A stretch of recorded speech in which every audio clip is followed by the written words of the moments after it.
Assalamualaikum warahmatullahi wabarakatuh. Nama saya Nurlaras Kumalasari, NPM 41183402190162. Di sini saya akan menjelaskan tentang kinerja ekspor impor Indonesia, kebijakan fiskal, kebijakan moneter, dan APBN. Pembahasan pertama tentang kinerja ekspor impor Indonesia. Pengertian dan tujuan kegiatan ekspor. Pengertian ekspor tersendiri ekspor ialah kegiatan menjual barang atau jasa ke luar negeri. Orang yang melakukan ekspor disebut eksportir. Ada pula 3 tujuan ekspor. Yang pertama, meningkatkan laba perusahaan. Yang kedua, membiasakan diri bersaing dalam pasar internasional. Dan yang ketiga, membuka pasar baru di luar negeri.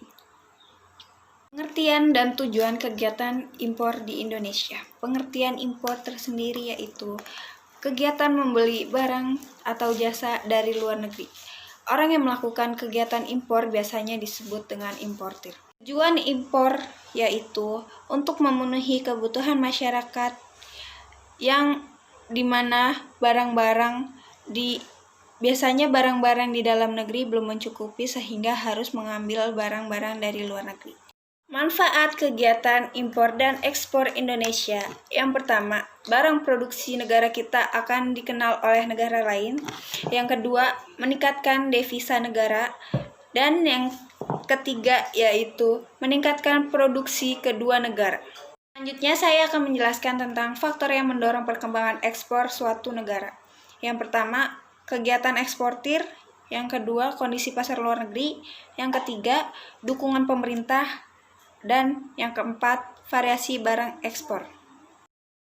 Dampak positif dan dampak negatif kegiatan ekspor impor Indonesia. Dampak positifnya yaitu memperluas lapangan pekerjaan, yang kedua meningkatkan cadangan devisa, yang ketiga memperluas pasar. Sedangkan dampak negatif dari kegiatan ekspor impor Indonesia yaitu menimbulkan kelangkaan barang di dalam negeri, yang kedua menyebabkan eksploitasi besar-besaran sumber daya alam. Selanjutnya saya akan menjelaskan tentang kebijakan fiskal dan kebijakan moneter. Kebijakan fiskal. Mengenal kebijakan fiskal. Kebijakan fiskal ialah kebijakan penyesuaian di bidang pengeluaran dan penerimaan pemerintah untuk memperbaiki keadaan ekonomi.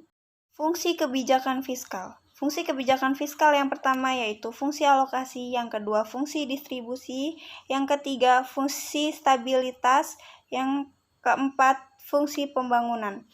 Fungsi alokasi ialah menentukan dengan tepat bagaimana dana akan dialokasikan. Fungsi distribusi menentukan lebih spesifik bagaimana dana akan didistribusikan ke seluruh setiap segmen ekonomi. Fungsi stabilitasi yaitu menstabilkan pertumbuhan ekonomi, dan yang terakhir fungsi pembangunan yaitu hasil pembangunan menunjukkan adanya pertumbuhan ekonomi. Instrumen kebijakan fiskal yang pertama, sistem perpajakan. Dengan sarana perpajakan, pemerintah dapat mengatur ekonomi melalui kebijakan menaikkan atau menurunkan tarif pajak. Yang kedua yaitu politik pembangunan. Di dalam politik pembangunan ada anggaran berimbang, ada anggaran defisit, dan ada anggaran surplus. Hadirkan juga grafik penurunan pembiayaan utang sebagai upaya menjaga kesinambungan fiskal. Selanjutnya, kebijakan moneter. Kebijakan moneter ialah kebijakan pemerintah melalui bank sentral sebagai pemegang otoritas moneter untuk mengendalikan jumlah uang beredar dalam rangka mencapai kestabilan ekonomi. Fungsi kebijakan moneter yang pertama menjaga kestabilan ekonomi, yang kedua menjaga kestabilan harga, yang ketiga meningkatkan kesempatan kerja, yang keempat memperbaiki posisi neraca perdagangan dan neraca pembayaran. Jenis kebijakan moneter.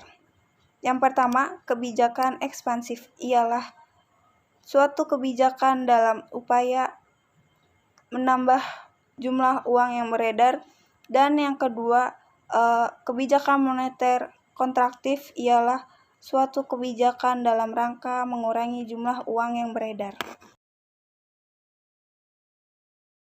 Selanjutnya, anggaran pendapatan dan belanja negara atau APBN adalah rencana keuangan tahunan pemerintah Indonesia yang disetujui oleh pemerintah Indonesia yang disetujui oleh Dewan Perwakilan Rakyat atau DPR.